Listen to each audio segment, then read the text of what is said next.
How old are you? In real time? 28. I'm 105. Does it show? But the day comes when you've had enough. Your mind can be spent even if your body's not. That's your problem? You've been alive too long. You ever known anyone who's died?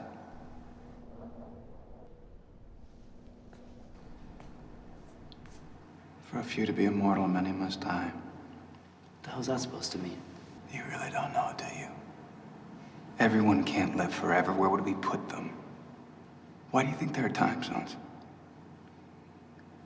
Why do you think taxes and prices go up the same day in the ghetto? The cost of living keeps rising to make sure people keep dying. How else could there be men with 1,000,000 years while most live day to day? But the truth is, there's more than enough. No one has to die before their time. If you had as much time as I have, what would you do with it? If I had all that time, I sure as hell wouldn't waste it. We adapt, you know, that's the best thing about the human spirit is we find a way to survive and adapt, and I think that's kind of what I wanted to show about this guy. That's the way I wanted to tackle this movie, is to take this character and make him just an everyday man. He's not extraordinary in any way. He's not, you know, there's nothing about him that's genetically advanced. He just, you know, he's who we all would like to be. Who we all hope we would be given the opportunity. I mean, the two societies are so extremely different from each other. And it's almost as if it could be two movies that brought into one. I mean, my character has all the time in the world. She's practically immortal. And that concept is just, it's too overwhelming to me, really. But at the same time, imagining having one day, it's just everything is too overwhelming. It's such an extreme concept that I don't think I could actually, I think I would just have a heart attack if I just walked into that world for real one day. The time represents how much life you have left. And, you know, if you go to third world countries, the age that we live to is much, much shorter than in, you know, first world countries where the standard of living is higher, where there's more money.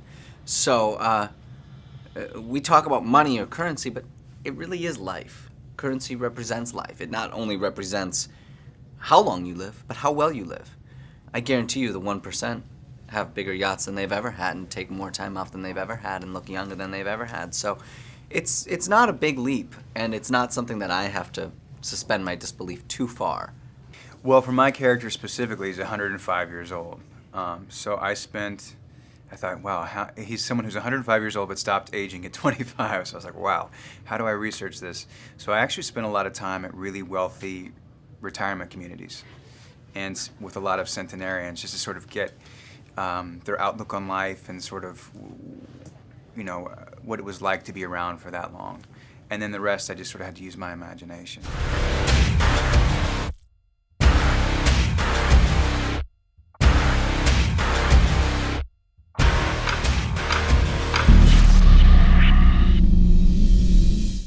Well, I think this movie has a lot to say about an ageist society and a classist society. But I think what you can take away from the film is that, you know, having it all does not equate to happiness. There's this great sort of cold,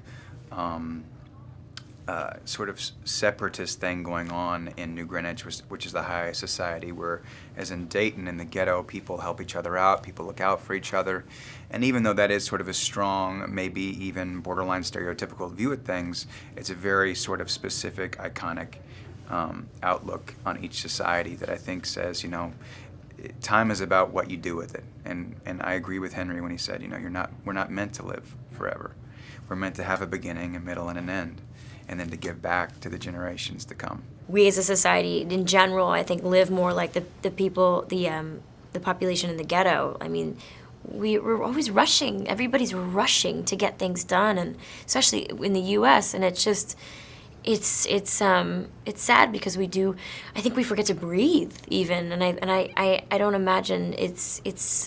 You think about a lot of things when you're in the ghetto. I think you're just kind of focused on the task at hand and keeping yourself alive and doing what you need to do in order to get that income for the next day. So it's just, I definitely relate more to that kind of lifestyle if I was to relate to any of them.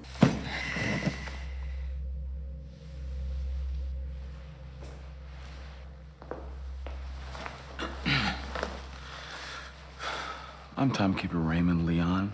I'm Will Salas. I know. Where did you get that? A man named Henry Hamilton gave me over a century.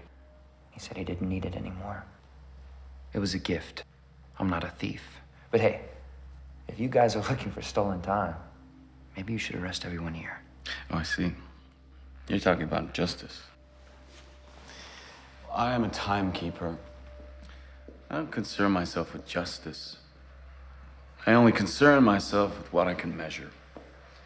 Seconds, minutes, hours. I keep time. And that time is in the wrong hands.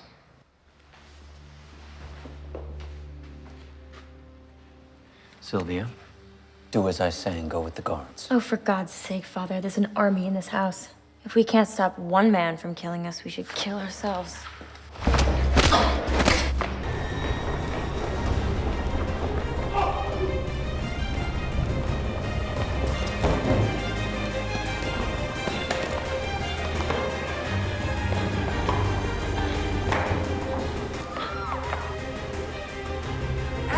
Well, I think he's a very ambitious filmmaker, and he's a very intelligent filmmaker, and his every film he's done has had something to say about society and things that are going on now, and I think that's attractive to other artists as well.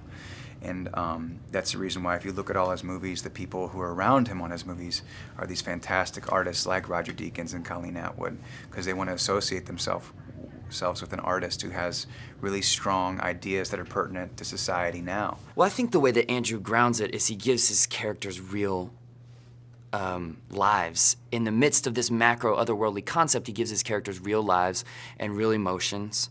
And also, he doesn't dumb his stuff down for anyone. You know, as a matter of fact, I feel like we would end up working on a scene and we'd start taking lines out because we wanted this, we didn't in any way want this movie to come across as dumbing it down for an audience. I think that everyone who goes to see this movie, it's an intellectual action thriller set in the future, you know? I mean, there's a lot to it, but also I think the way it's grounded is Andrew gives his characters real experiences that we can all relate to. For my character to go through what he goes through in the first 20 minutes of the movie, and the movie to take on the idea of revenge, we've all felt that. You know, we've all felt what that feels like to want to fight the system because we feel like we've been wronged. And I mean, you know, the protesting on Wall Street in LA isn't happening for no reason. You know, it's pretty serendipitous that it's all happening right now when the movie's coming out. But